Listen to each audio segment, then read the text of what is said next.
Hello. Good night, good morning, good evening, wherever you are watching me from. So I just want to start by apologizing to people that needed this information over the weekend. Unfortunately, I was not able to provide this information. I was busy, so now I have a few minutes. So I thought I should come before I go to bed and share this information. So I had two important inquiry. One comes from the TB presentation that I did last year around December, and the next one is about high blood pressure. So quickly, I'm just going to talk about tuberculosis treatment.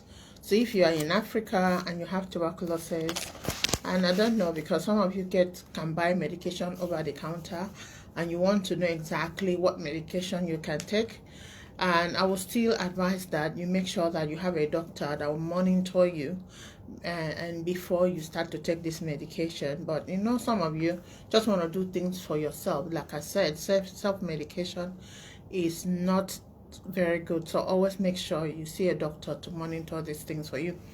So I'm going to talk about the treatment for tuberculosis phase. So if you want to know more about tuberculosis, the signs and symptoms and the presentation, please watch my first video that says tuberculosis part 1.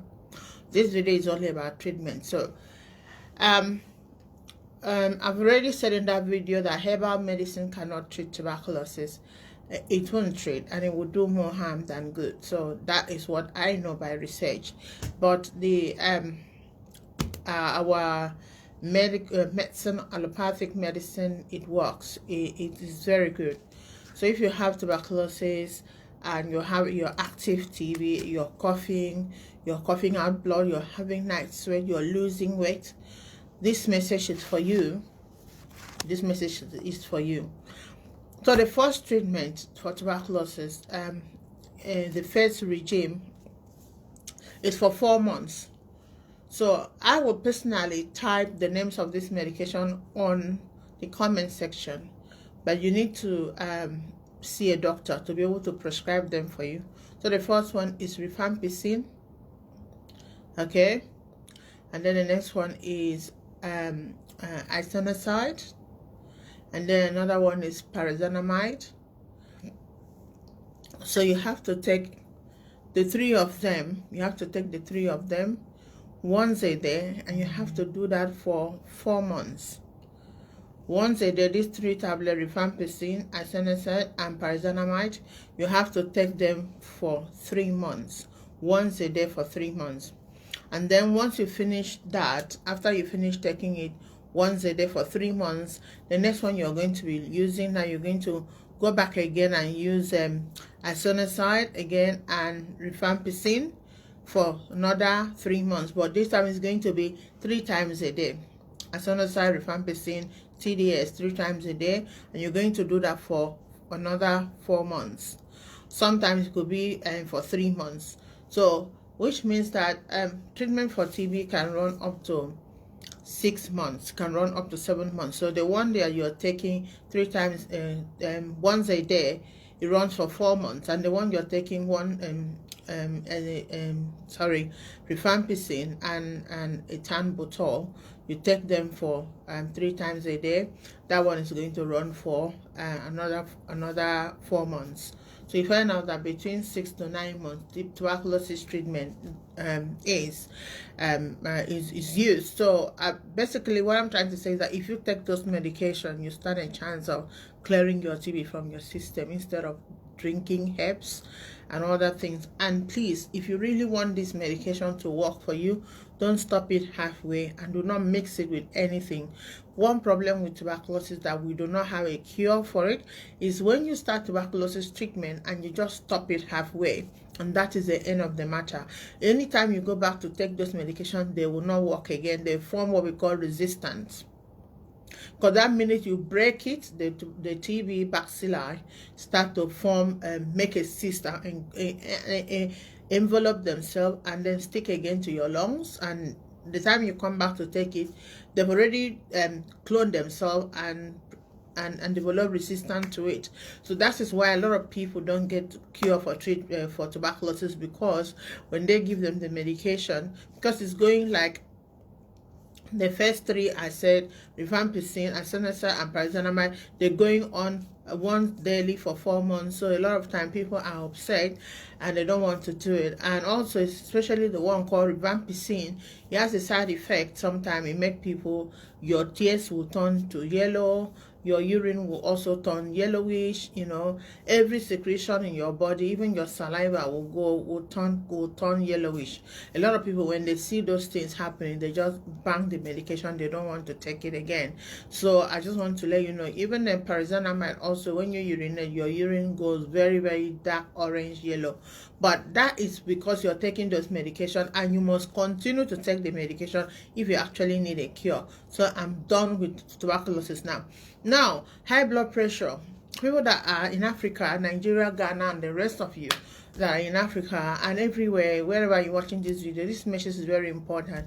Do not self-diagnose yourself of high blood pressure. Do not walk into the pharmacy to buy medication for high blood pressure. That is wrong.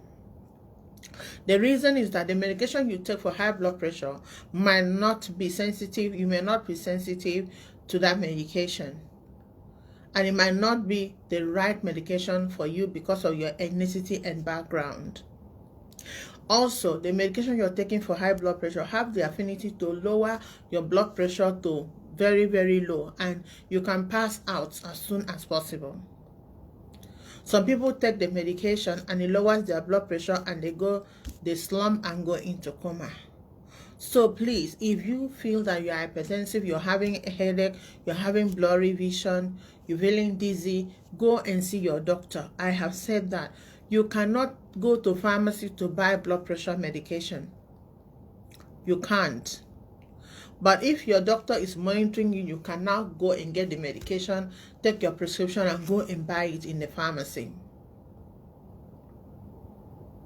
And I just want to say that blood pressure or hypertension or high blood pressure, as if you have it, once you have it for life. And the medication you're taking it for life. So if you do not want to take the medication, if you don't want to get into high blood pressure, then that is when diet comes in and exercise.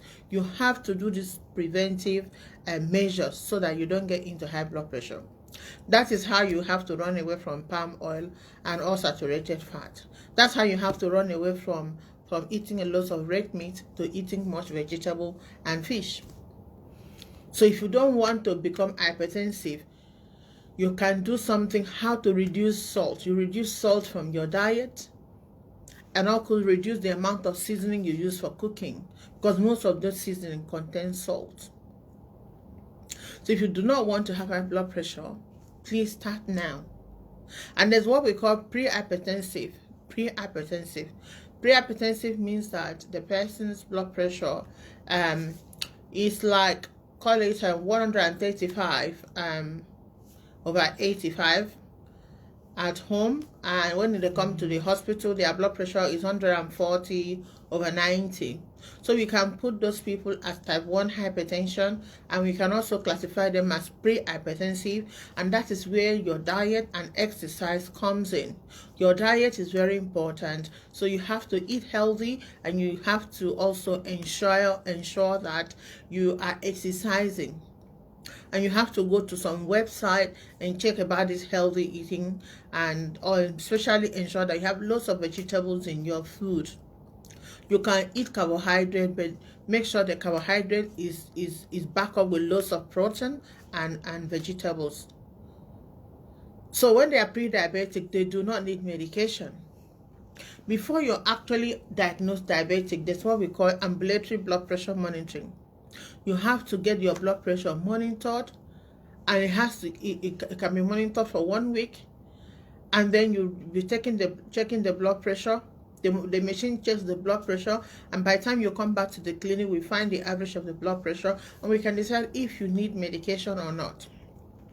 And if your doctor says you need medication, he knows the one that is suitable for you, so he will prescribe it. As someone from Black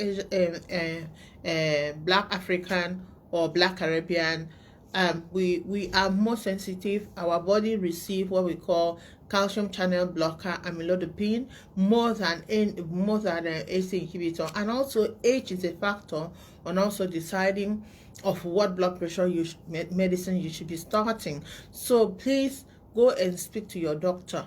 Don't just take one blood pressure at home and rush to the chemist and buy medicine and say I'm hypertensive. You need to get a thorough check, and they have to do your blood works. They need to do your full blood count, your use and eat, your LFTs, and they also need to check your glucose, your lipids, your magnesium.